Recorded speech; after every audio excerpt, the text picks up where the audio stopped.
What's up guys, and welcome back to another eBay miniature rescue.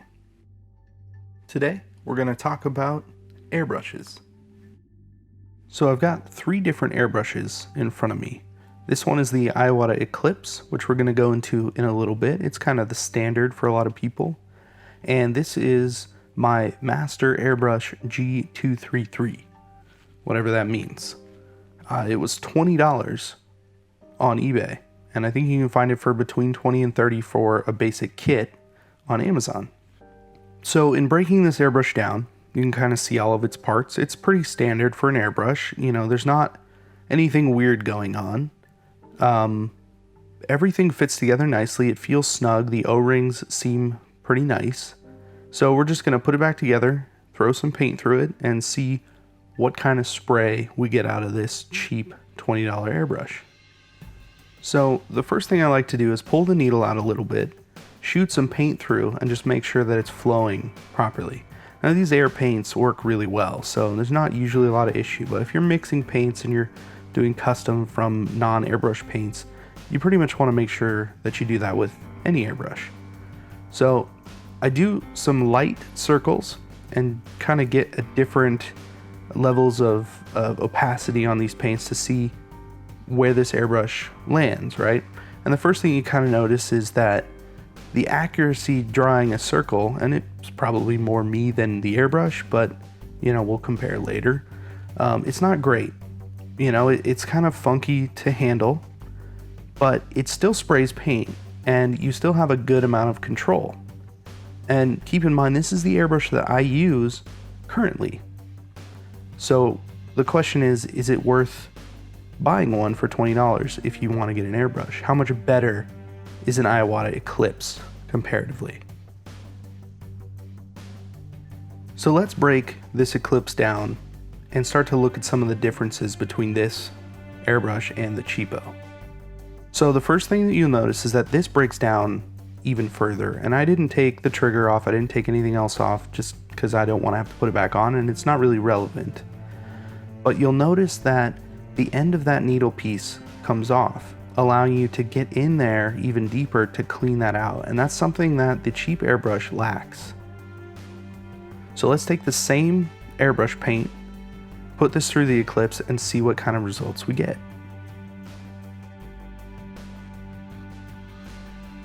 So I'm pretty much going to take the same steps with this airbrush as the other one.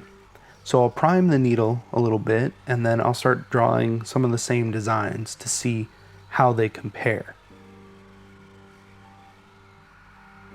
So the first thing that I'm noticing as I start to paint these designs in is that this airbrush feels a lot more comfortable.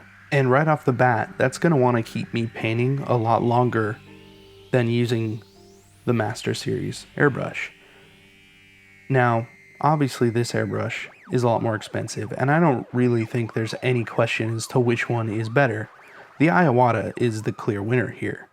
But the real question is it worth buying the cheap Masters airbrush over an Iwata if you're just starting out?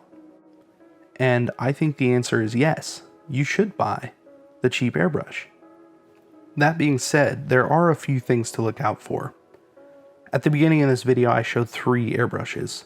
One of them was the Masters, the other one was the Iwata, obviously, and the third one was a really inexpensive one that has no name attached to it. It's not made anywhere in particular. It's just some knockoff airbrush, whatever. It's like the cheapest of the cheap.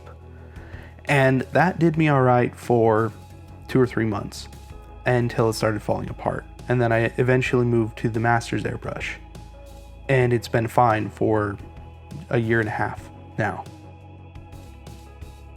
So the lesson in that is just be careful when buying airbrushes. Make sure it's at least from a brand that is being used, something that you can buy parts for if you have to. I mean, even Iwata sells replacement parts for their airbrushes, you know. They're not going to last forever. At the same time, you're obviously going to get a better product the more money you spend.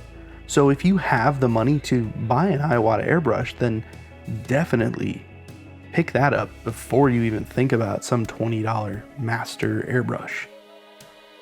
I didn't have the money when I wanted an airbrush. When I was watching YouTube before any of this channel existed and I was just painting and learning new things, you know, I just wanted to get into it because I saw all these people using an airbrush. And I mean, that was a year and a half ago. And I'm pretty happy with my airbrush. You know, all of these models that I've been painting for this channel, I'm using the master airbrush. I'm not using an Iowata, I'm not using a Badger. And I mean, those airbrushes are really nice. You know, so again, if you want an airbrush and you can afford it, like just go for it. Just stop listening to me talk about how wonderful this crap $20 airbrush is. But if you're new and you want to get into this, I don't think there's anything wrong with picking up a cheap airbrush like this. You're gonna have an idea of what it's like to use an airbrush, and you know, it's gonna work. It's gonna work well enough for you to know whether you want to do that or not. So I know that right off the bat, there's going to be a lot of people who are pretty much going to dismiss this airbrush, and that is fine and valid. And it's understandable. I mean, it's a $20 airbrush. But if you've had experiences with other brushes, then I would love to hear from you in the comments. And I'm sure a lot of other people, you know, who are looking to get into airbrushing would benefit from the advice of people who have been using them and have been using many of them. And I know that as a small community, which is insane, by the way, that we can collectively come up with what is the best budget airbrush. So I am looking forward to having conversations with a lot of you about this topic. I'm definitely interested, and I think a lot of other people are too. If you enjoyed this video, please consider liking, sharing, and subscribing. For extended conversations about hobby, sharing pictures, works in progress, and finished pieces, join us over at the Facebook page at facebook.com/eBay Miniature Rescues. Thank you once again. I'm Casey, and I will see you in the next video.